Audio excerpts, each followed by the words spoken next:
Terus jumpa lagi di materi kali ini kita membahas mengenai siklus akuntansi ya. Nah, jadi kalau sebelumnya kita sudah mengenal pelajari mengenai konsep double booking. Nah, sekarang kita masuk ke siklus akuntansi. Karena apa? Dari konsep double booking itu kemarin yang kita coba praktekkan itu sebetulnya adalah cara mencatatnya ya, secara baru awal ya. Ya, dalam artian pakai jurnal saja. Nah, tapi sebetulnya kalau di akuntansi tidak berhenti sampai jurnal. Nah, sampai mana? Ya, ini kita pelajari ya.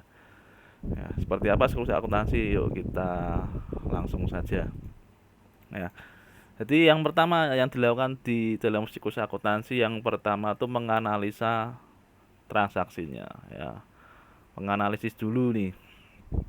Maksudnya gimana menganalisis ya? Sudah seperti yang materi kita sudah pernah bahas. Nah, kejadian tersebut, suatu kejadian itu tidak serta-merta langsung dicatat semua ya, harus dicek layak dicatat atau enggak ya. Kalau enggak dicatat ya buat apa dicatat. Contohnya apa?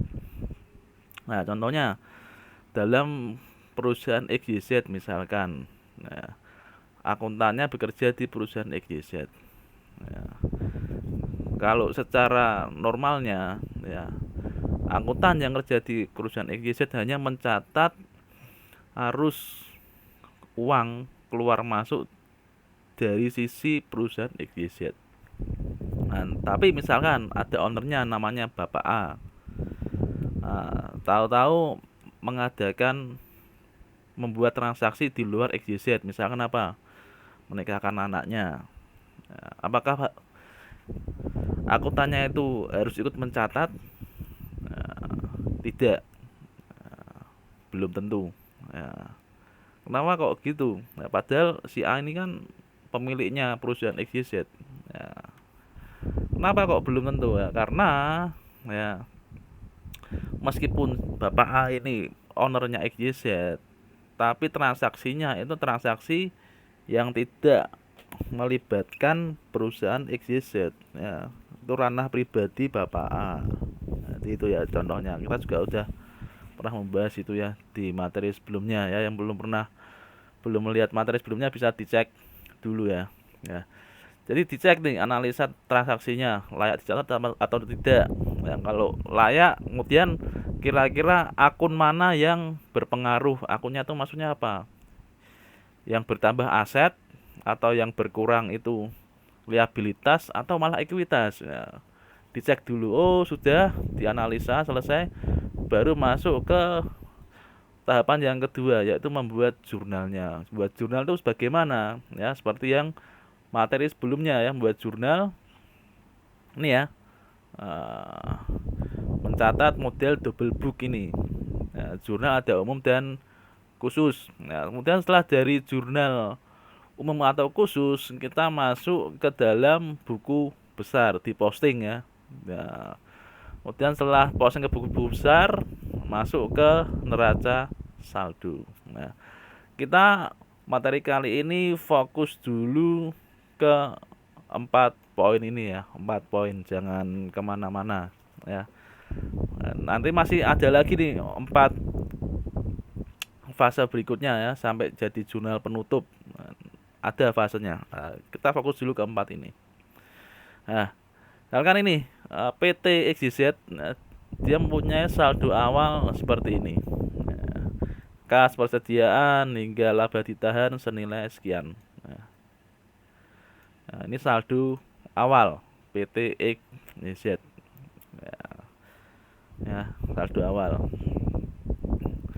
Kemudian melakukan transaksi nih, ternyata nih PT XYZ nih melakukan beberapa transaksi ya, ini dari nomor 1, 2, 3, 4 ya, hingga 7 ya. Yuk kita mau mencatatnya. Bagaimana mencatatnya? Yang nomor 1 dulu ya. XYZ perusahaan jasa melakukan bergerak di bidang konsultan. Perlukah dicatat?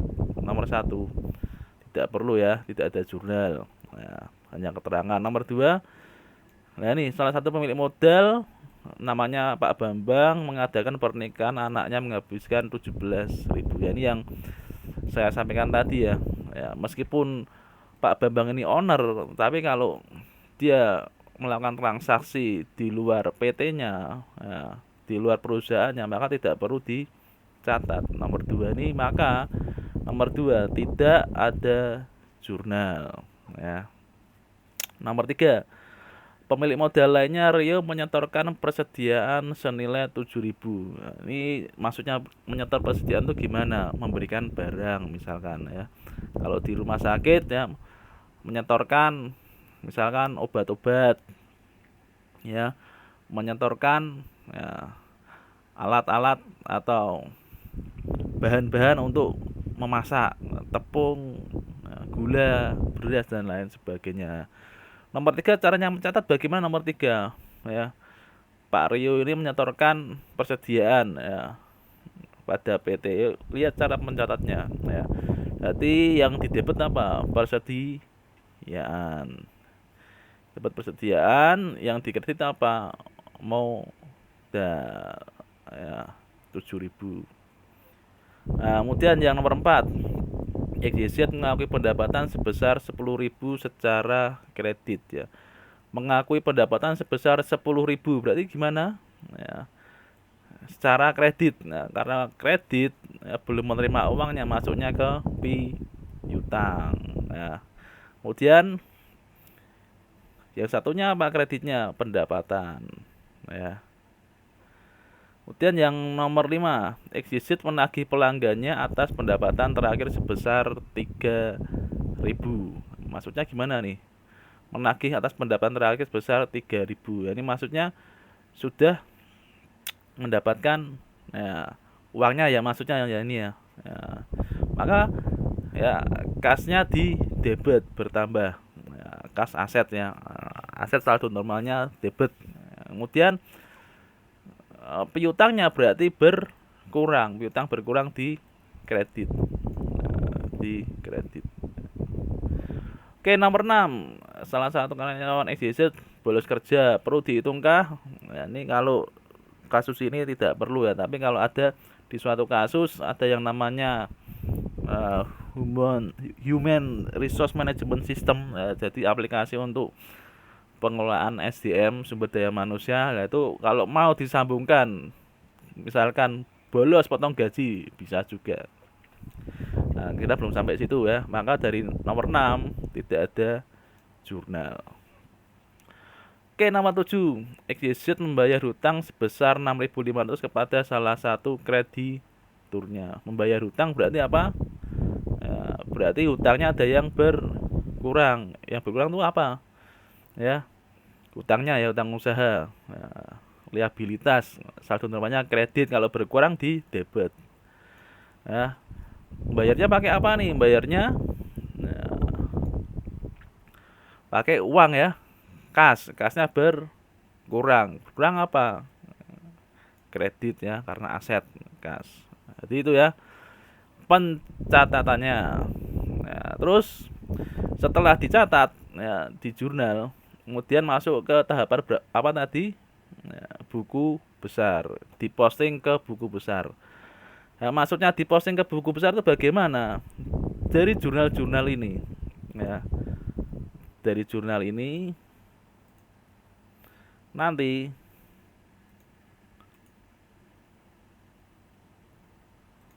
ya akan kita kelompokkan, termasuk nanti yang di saldo awal. Dikelompokkannya bagaimana? Nah, ini ya dikelompokkannya. Ini ya, ada akun kas, ada akun persediaan dan lain sebagainya sampai pendapatan. Maksudnya gimana sih ini, Pak? Yuk kita lihat dulu yang dari kas.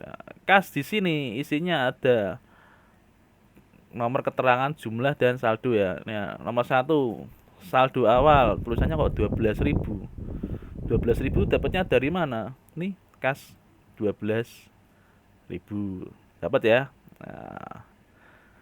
Nah, kemudian di sini saldonya 12.000 ya, dia saldonya 12.000. Kemudian nomor 2, keterangannya transaksi 5. Transaksi 5 itu apa? 3.000. Mana nih? Ini ya, 5, 3.000. Debit 3.000. Tulis debit 3.000 ya, karena saldo normalnya kas itu kan aset. Aset itu kan saldo normalnya debit ya, bertambah di kolom debit. Maka dijumlahkan 12.000 tambahkan 3.000, 15.000. Nah, kemudian adakah lagi transaksi yang melibatkan kas? Transaksi nomor 7 nih. Perhatikan nomor 7, kas tapi di sisi kredit. Nah, karena saldo normalnya debit berarti kasnya minus, dikurangi. Maka di sini tulis minus 6.500.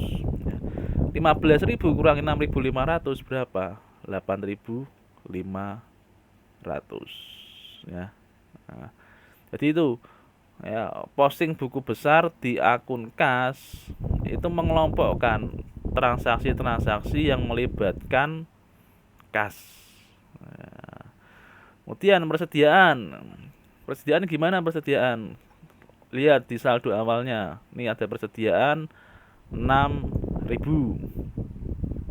Nah, tulis ya, saldo awal 6.000. Nah, kemudian ada transaksi 3. Transaksi 3 7.000 itu apa tuh? Transaksi 3 ini ya. Persediaan 7.000. Ya.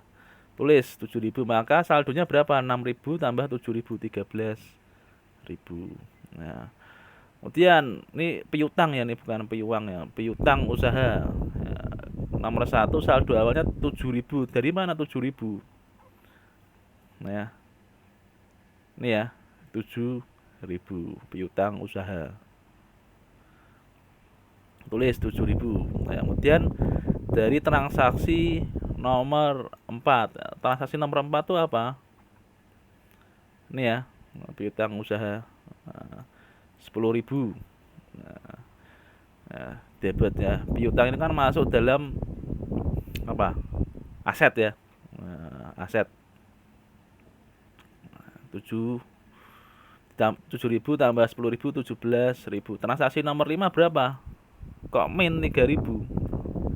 Mana 5 nomor 5? Ini ya, piutang. Ya.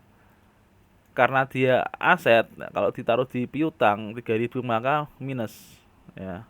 Ini ya, minus 3.000. 3.000, 17.000 kurangi 3.000, 14.000. Ya, itulah piutang usaha ya. Yang lainnya juga gitu ya. Ya, hutang usaha mana 7.500.